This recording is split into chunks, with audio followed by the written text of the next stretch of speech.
Muy buenos días, niños, bienvenidos el día de hoy al curso de normativa. Quien les habla su Miss Luisana González de tercero de primaria. Muy bien, recordemos que en las clases anteriores estuvimos conversando acerca del cuento, su estructura y hasta realizamos uno, ¿no?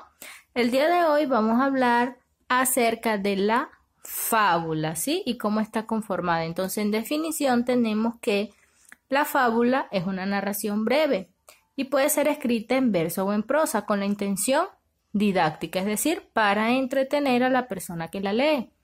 Los personajes suelen ser animales, personas o cosas con características humanas.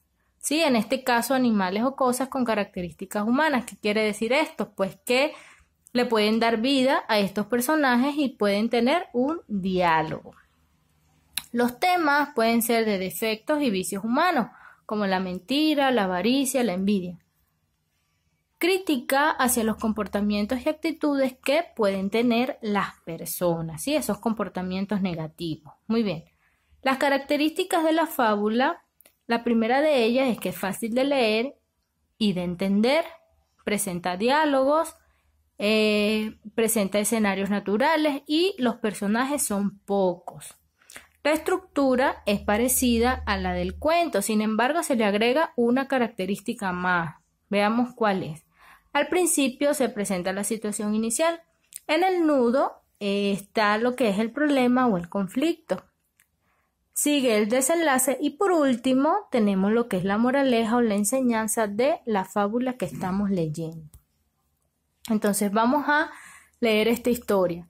A ver, te recuerdo o te aviso que la historia no es necesario que la copies en tu cuaderno. Solamente la primera parte que ya te he explicado, ¿sí? El mapa conceptual anterior.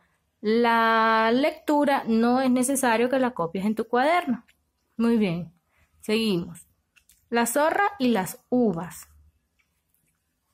Cuenta la fábula que hace muchos años vivía una zorra que se había pasado horas y horas merodeando un bosque, intentando cazar algo para poder comer.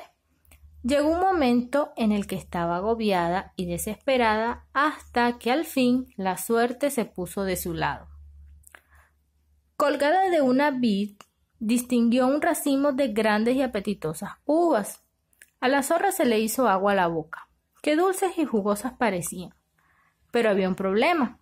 El racimo estaba tan alto que la única manera de alcanzarlo era dando un gran brinco. Cogió impulso y saltó, estirando su cuerpo lo más que pudo. Aún así, no hubo suerte. Se concentró y dio un salto con mucho más ímpetu, pero fue imposible llegar hasta él. La zorra empezaba a enfadarse. Esas uvas maduras tenían que ser suyas. Se trataba de una misión imposible, y por allí no había nadie que pudiera echarle una mano. Su única opción era rendirse. Su pelaje se había ensuciado de tanto caerse al suelo. Se dijo a sí misma: me da igual, total, ¿para qué quiere esas uvas? Seguro que están verdes y duras como piedras, que se las coma otro. Y así fue como la orgullosa zorra, con el cuello muy alto y creyéndose muy digna, decidió alejarse e ir en busca de otro lugar donde encontrar alimentos y agua para saciar su sed. Entonces, ya finalizada nuestra historia, vemos la moraleja. Si algo es inalcanzable para ti o no te ves capaz de conseguirlo, no debes culpar a los demás o a las circunstancias. Es bueno reconocer y aceptar que todos tenemos muchas capacidades, pero también limitaciones. Entonces, vamos a ver estas partes que conforman nuestra historia. Tenemos como número 1 el título. Sigue el principio de la historia, el nudo o el desarrollo, el desenlace y por último encontramos lo que es la moraleja. Muy bien. Ahora, ¿qué vas a hacer en tu cuaderno? Recuerda, lo único que vas a copiar es la primera parte. La historia no hace falta que la copies en tu cuaderno, ¿sí? Sino que vas de frente a tu tarea. Muy bien. Como número 1, ¿qué vas a hacer? Vas a copiar el título de la fábula y automáticamente vas a realizar un dibujo. de la parte que más te haya gustado o si quieres dibujar la zorra, las uvas, lo que tú quieras hacer. Como número 2 vas a completar el siguiente esquema, como respondiendo a las preguntas que aquí están. ¿Quién es el personaje principal? ¿Cuál es el problema? ¿Cuál fue la solución?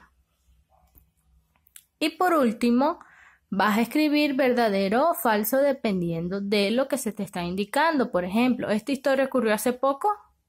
Entonces, en la misma historia nos dicen qué tiempo ocurrió. La zorra había encontrado comida para saciar el hambre. La zorra dio grandes saltos para conseguir las uvas. La zorra se cansó de seguir intentando y se fue. Muy bien, entonces con esto vas a finalizar tu tarea.